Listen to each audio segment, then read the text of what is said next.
it's Aequus. I have with me today Jake Stratton-Kent, Goetic magician and author of Geosophia, The True Grimoire, The Serpent Tongue, and many others. Jake has been a practicing magician since 1972 with over 40 years of experience. So it's truly an honor to have you here with me today. Thanks for joining. My pleasure. So to get started, the first question I have for you is actually just to get to know you a little bit better and more about your magical practice. Yeah. So what were you like growing up? A bit wet to start with, but I toughened up quite quickly. So were you like the rebellious child or pretty easygoing all the time? Well, I got expelled from 3 schools, if that clarifies anything. Yeah. Okay, so not always on the school's favorite list, but that's okay. I can relate. So leading into that, did you always have like a relationship with the spirit world? Well, I've been seeing spirits since I was very young. It took me a while to figure out what the hell they were, but yeah. Yeah, so like for me, I guess it started with invisible friends or imaginary friends. So is that kind of what it was like for you? Not so much. I mean, I'd see lots of them at the time quite often. So you're kind of acclimated already. Okay. Yeah, not just one, but lots. Yeah. Lots. So what was it that interested you in magic and the occult specifically? Well, I just got triggered, use a weird word, realised that was what I was meant to be doing. You know, it was literally an overnight thing. You know, a chance phrase from a friend, and I thought, bloody hell, I'm meant to be doing magic. Yeah.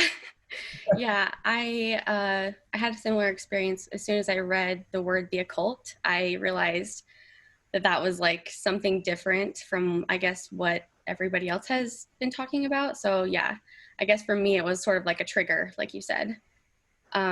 So I guess to that point, when did you realize that like magic had like real effects on the world? Like you could actually, I don't know, do something and it would have a change? Oh, quite quickly, because I picked up a manual the same day, virtually, that I realised that's what I was meant to be doing, and I started working through it while I read it.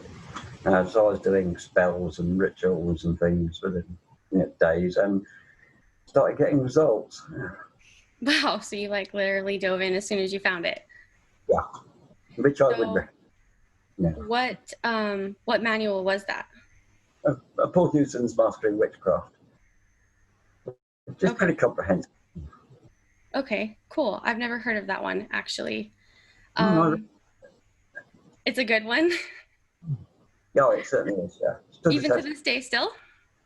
Pretty much. I mean, some of the history in the introduction's possibly a bit dated, but the practical stuff's good. And it's very well balanced manual as well. Cool. Well, so on the topic of manuals, what made you decide to start working with Grimoire and Verum versus like other grimoires? Well, one of the first books I got hold of was Idris Shah's Secret Law of Magic, which is like a compendium of grimoires or extracts of grimoires. And from that day on, every encounter with the Grimorium Verum was like, yeah, this one speaks to me more than the others. It's just something fascinating about it, and that just developed.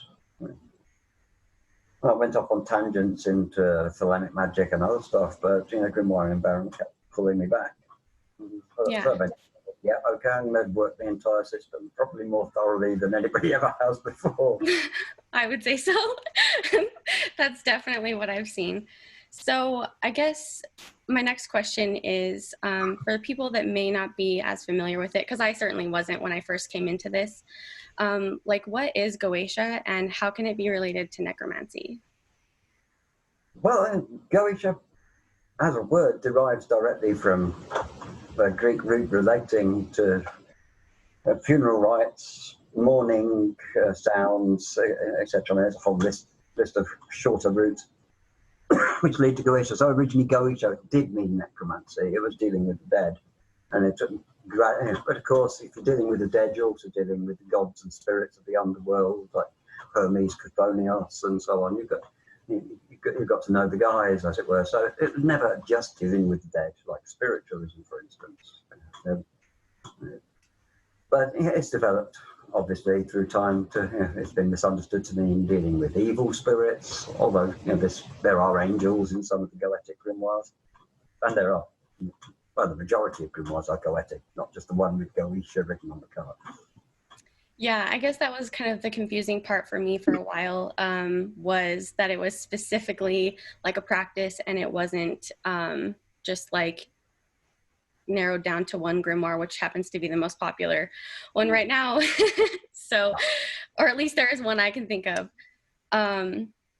So to that end, like, how much study do you think is necessary before like diving into practice? Like, because you said you just went straight into picking up a manual, but now it feels like you could do this so many different ways. And that's what I spent a lot of time doing, was like studying the different ways. So is that really necessary, or? Well, study is very useful. I mean, getting familiar with the ideas. Some of the study I did wasn't even necessarily magical as such. I was reading books that earlier magicians had read, classical literature and so on. Yeah, whether it's Homer or Rabelais or whatever. These are the books that other magicians read. Give me a frame of reference, as well as making me a bit more cultured than I was before. Yeah. So like kind of the ongoing reading is also helpful along with your practice, and it may change over time. Yeah. Okay. I think they should go hand in hand as early as possible. Yeah, I definitely wasn't doing that at first. I was mostly reading. So yeah, bad habit, I guess. But so if you were going to recommend anything to like a new magician interested in getting started with Goetia, like what would you tell them to start with or start looking at or reading? Well, the Grimoire and Verum is pretty good. It's difficult to do the main process straight off the bat, but the middle part, natural and supernatural secrets, has got simpler operations. Yeah. So you can start exploring and finding your own way into the book, through the back door or through a window rather than through the front door. Yeah. Yeah. So, like, for example, your book, The True Grimoire, would be a really great book, I would think, to sort of like introduce somebody to that concept and kind of help them understand Grimoire and Verum better, don't you think? Yeah. I tried to make it as comprehensive as I could. Yeah, it's definitely it's a lot to take in. I'm not gonna lie about that. It's definitely something that took me some time to sit down and commit and read, but it did help me understand a lot of what I had misunderstood previously. So thank you for that. So the next thing that I have is like, why do you think people are sometimes hesitant to work with demons? Cultural conditioning, I think, and too much TV. Too much TV? Yeah, I definitely have watched too much TV. So, so one thing that has been talked about is Johannes Weyer deconstructed the spirit hierarchy, but people have still been able to do magic with the spirits, so the same spirits. What do you think the benefit is of reconstructing the hierarchy better? And like, what do you think the results will be? Well, the system works a lot better that way. The spirits are generally impressed by efforts to get it right. And also, I think there's been quite a lot of disasters of people using imperfect, incomplete manuals.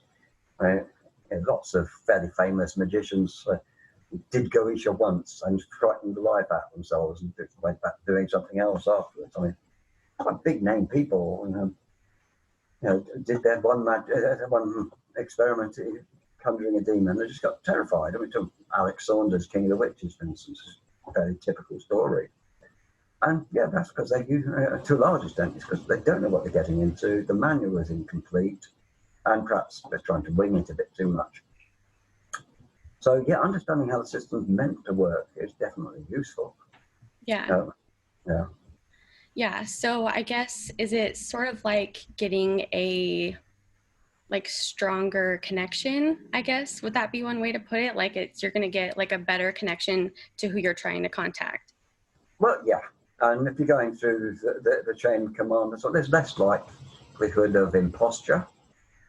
And you're getting authority from on high to back you up. A spirit is much less likely to disobey you if you've gone through its superiors first. I mean, because they've told it, not just you.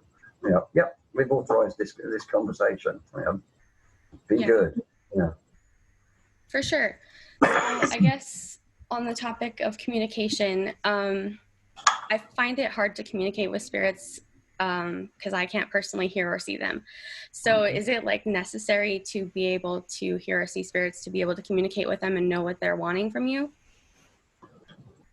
Possibly not. I mean, there's ways round. Divination systems, for instance, a pendulum, highly recommended for dealing with spirits. My psychic abilities come and go. I mean, sometimes I can be very psychic and see the spirit very, very clearly, but not every time. And it usually takes more preparation to get that and to get to that pitch. But divination methods, perfectly straightforward. I mean, people have been using them for thousands of years. And word divination, basically knowing the will of the gods. You're talking to an entity through divination. It's only in recent years, or decades, that we've lost sight of that. Divination is just a way of triggering our subconscious to be more creative. No, it means communicating with an entity. Yeah. I guess I just haven't found the right way for me yet. I haven't really tried the pendulum, so definitely something to think about. So my next question for you is, do you remember your first conjuration and like what it was like? Yeah. Master of Witchcraft again. There's a process in there, the invocation or conjuration of Vasigo, and that was almost certainly my first FOC conjuration. Was it like exciting? Did you know that the spirit was there? Like, how could you tell that you conjured the spirit?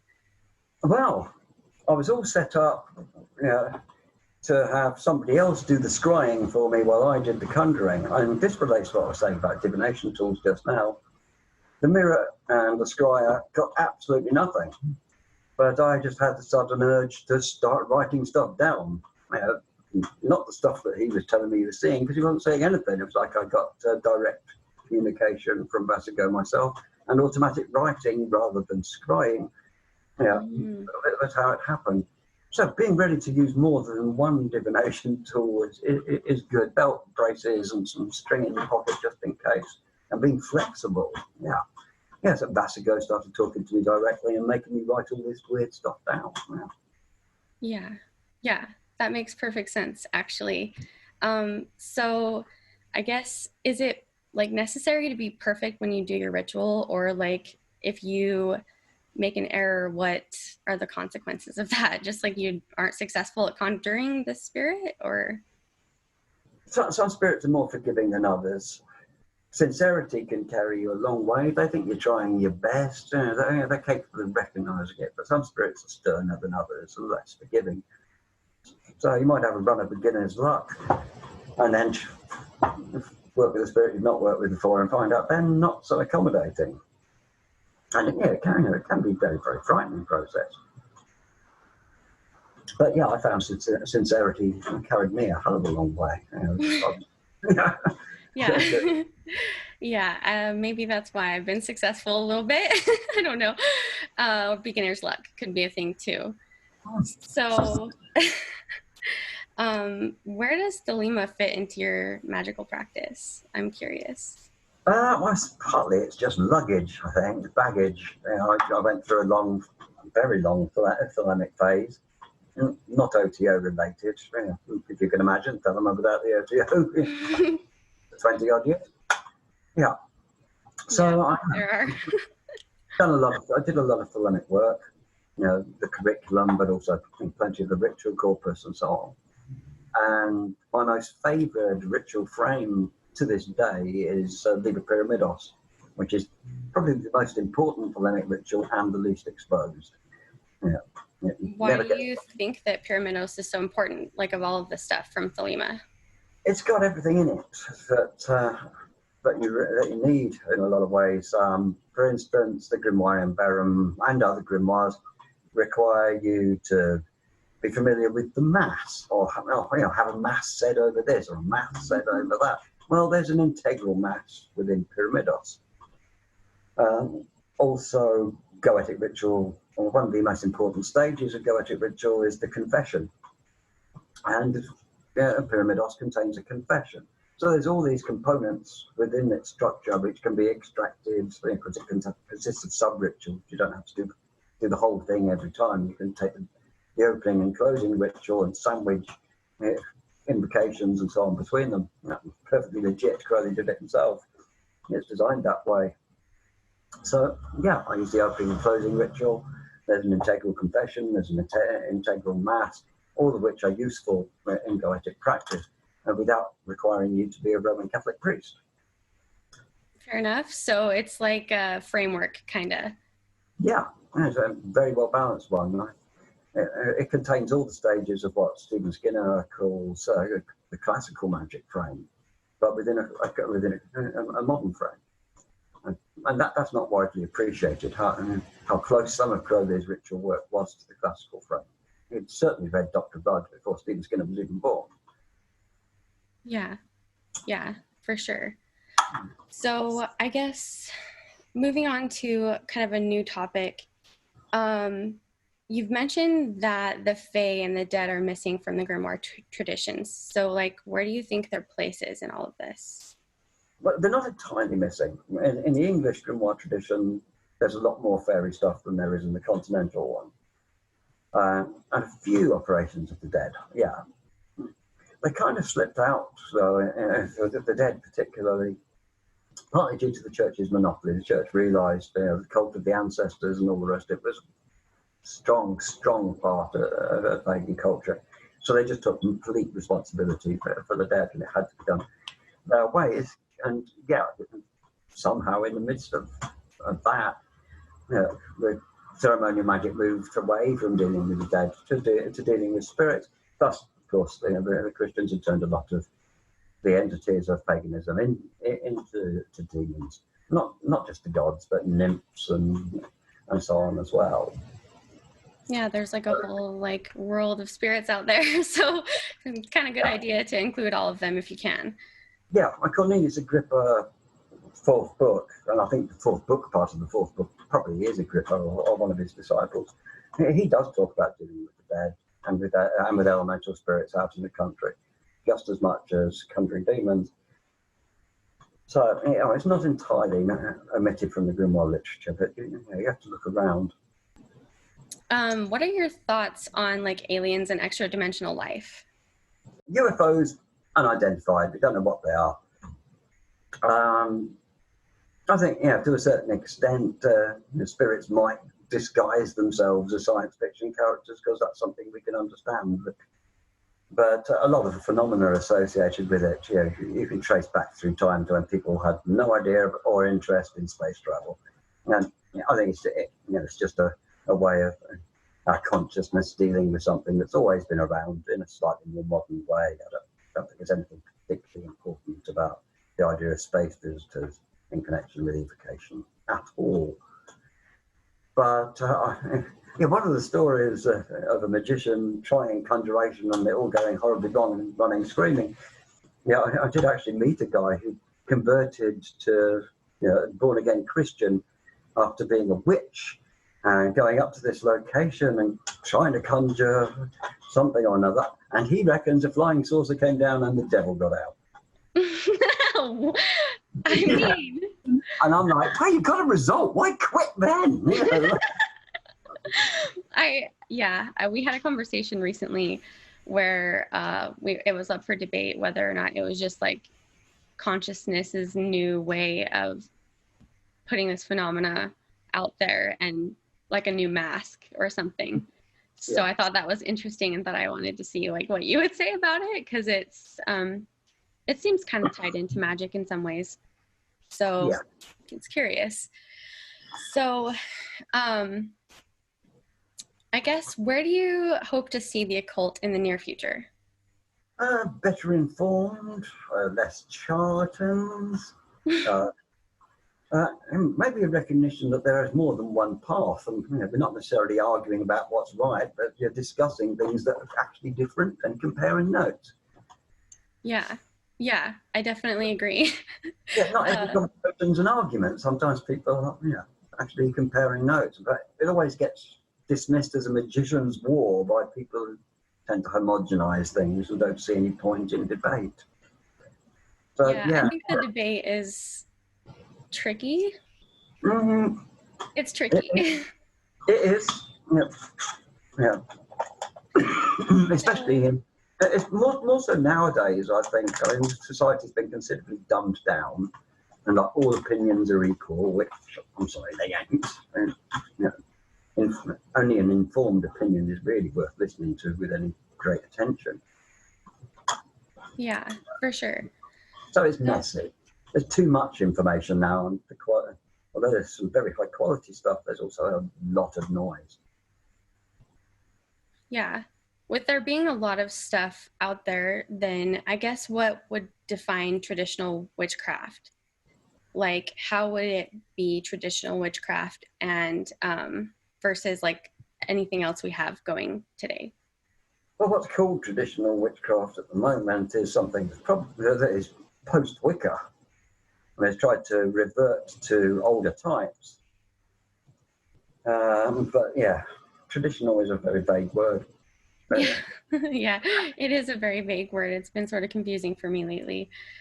But yeah, the idea of a Sabbath, for instance, which people get in league with the devil, I mean, that's influenced the later grimoires. Yeah. And whether witches ever did that or not, the ideas about it are quite well formed. And yeah, you can trace the idea of a pact with the devil re-entering Goetia from ideas about witchcraft. Yeah, definitely. I think I've seen that myself in my reading. Yeah. So I have one last fun question for you, and it's my last one. So I noticed that you post like punk videos all the time. So I was just wondering if like, yeah. So I was just wondering if like your interest in punk music has like influenced the way you interact with magic. Like, are you rebellious in magic because you like punk music? Is there like a correlation, or is it just two different parts of your personality? There is a bit of an overlap. I mean, the punk ethos definitely inspired early chaos magic, and the DIY ethos. I mean, it's like, why shouldn't we do this ourselves rather than listening to people from art school noodling about? Yeah.